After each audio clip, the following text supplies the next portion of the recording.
Now that we got our sample tubes hooked up to the valves, we got our flow switch plugged in, the next thing we're going to do is we're going to go ahead and fire the system up and make sure we can get water flow into this system, and then we're going to install our probes. All right, next thing we're going to do is we're going to get our probes installed. But before we do that, it's very important to make sure that we can get water into this sample vessel.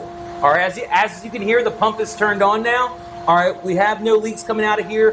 When you go and fire the pump up for the first time to get it to catch prime, it's very important to make sure that these valves are closed. If these valves aren't closed, your pump is going to likely suck air, and it's going to be very difficult to catch prime. So to know that these valves are closed, just like any other valve, if it's perpendicular with the valve, it's closed. If it's parallel, it's open. So all three of these valves are currently closed.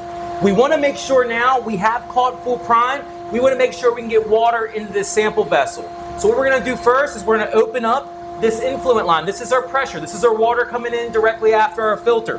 We're going to open this up, and we should start seeing water fill up in the sample vessel. All right, we're going to watch it fill up, fill up, fill up, fill up, fill up, and then we're going to close it. All right, we have this vessel now filled with water. All three valves are still closed. Now what we're going to do is we're going to go in and put our sensors into this sample vessel.